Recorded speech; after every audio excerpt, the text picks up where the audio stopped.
Jesuit, the Vatican. You eating Catholic doctrine. That's what you are eating. That's why, and again, Revelation chapter 17, the Bible called this power whore, the mother of harlot. Means if this power is a mother, notice, that means that this power has a daughters. It's a Sunday churches that they accept their sun worship day. That's why it's Sunday. And watch even the spellings, you find out that's what it is. So friends, Jesus Christ is coming. Whether you go to church or not, friends, take a stand now.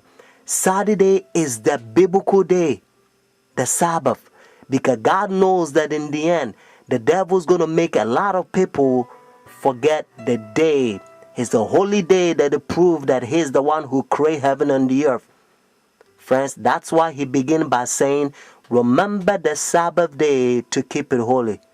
Oh, friends, isn't that sad? Said Jesus. Why you call me Lord, Lord, and do not the thing which I says?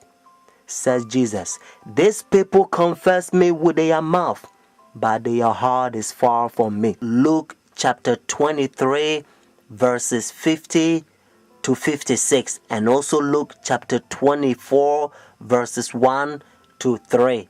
In order for you to understand, you have to know that the Bible says all things was made by him. So Jesus Christ created this world 6 days, and the 7th day he rested, according to Genesis chapter 2, verses 1 to 3. And then when Adam and Eve, they sinned, redemption, he came and he died for us. Friday on the cross, Jesus Christ, he says it is finished. And then he rested on the Sabbath day. Notice when the sun was going down, Friday evening, they buried Jesus Christ. So the early day in the morning, notice, according to Luke chapter 24, verses 1 to 3, Jesus Christ rose on Sunday. So Jesus Christ kept the Sabbath after the creation, and he kept the Sabbath after redemption. It's a beautiful thing if you understand. That's what biblical Sabbath is all about. And now look how they're uniting their churches. Notice Sunday churches to so-call the mother of the church. They are ecumenical unity. Your Holiness, may I present Archbishop Kayang Barsamian, Primate of the Eastern Diocese of the Armenian Church in America.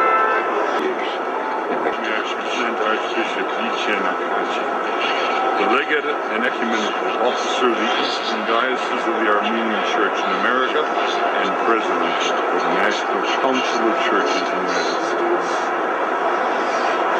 Holiness, may I present Reverend Dr. Donald McCoy, representing the presiding Bishop Mark Hansen of the Evangelical Lutheran Church in America. Holiness, may I present Bishop Jeremiah J. Park, Bishop of the New York Annual Conference of the United Methodist Church.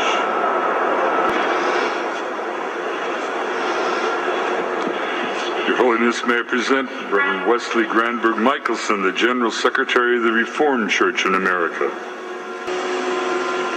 Your Holiness, may I present Reverend Dr. Clifton Kirkpatrick, the stated clerk of the General Assembly of the Presbyterian Church in the United States.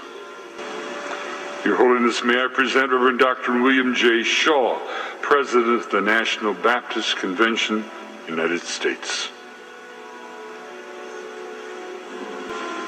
Your Holiness, may I present Bishop James Leggett, General Superintendent of the International Pentecost Holiness Church. Your Holiness, may I present Dr. Leith Anderson, President of the National Association of Evangelicals.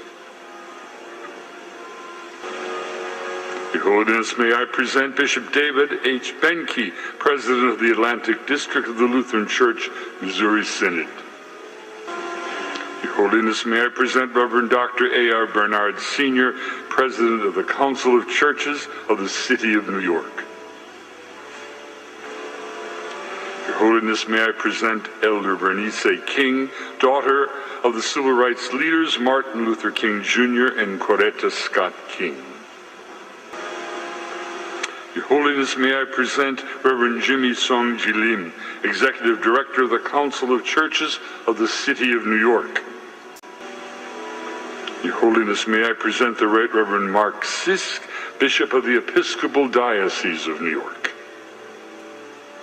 Do you understand the language? Your Holiness, and this is how they call this power. He think he is God. That's what their teachings is all about, friends.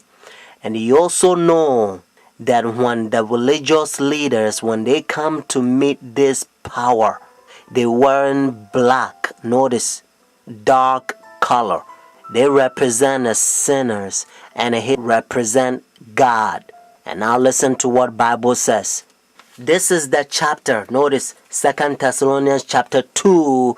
This is the chapter the Protestant Sunday churches, their forefathers, they used to protest against this power during dark ages, and they call them Antichrist. Notice Antichrist. But now you don't hear from Sunday churches anymore because they betray their forefathers. Let's start from verse 3. Notice 2 Thessalonians chapter 2.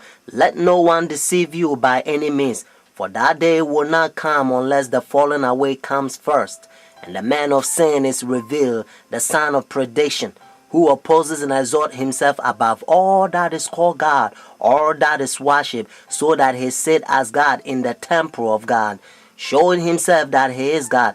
Do you not remember that when I was still with you, I told you these things?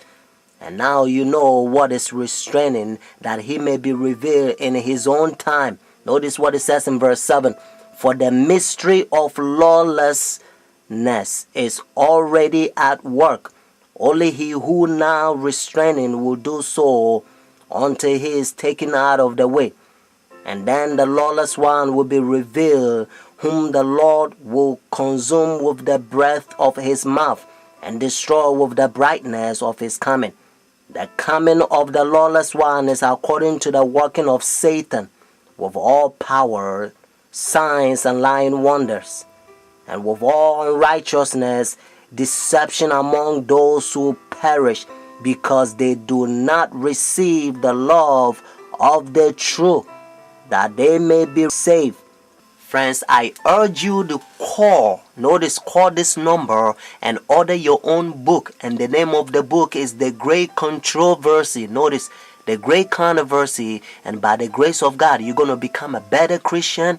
You're not going to fall to this Christianity that has become like a coffee and milk shake together, because the man of sin infiltrating the churches and they destroying doctrines.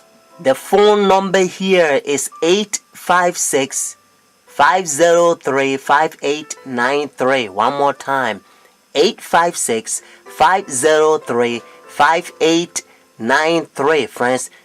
Also, if God is touching your heart to support God's faithful ministry so that we can speed up this gospel to a lot of people so that they can hear what you are hearing, because heaven is ceaseless ages. Benedict XVI heads to the U.S. this coming week for his first visit here since being elected Pope 3 years ago, where the war in Iraq is expected to be high on the agenda.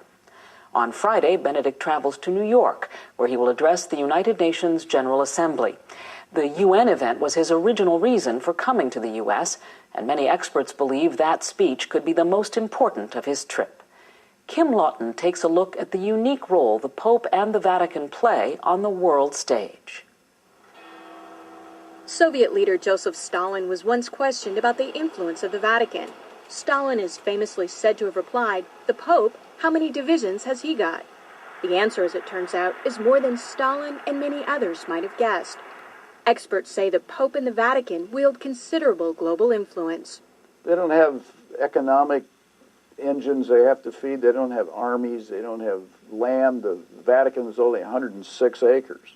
It's the smallest nation state in the world, but it is a huge moral, spiritual superpower. In questo momento As the Bishop of Rome, Pope Benedict XVI is a spiritual head of the Roman Catholic Church worldwide.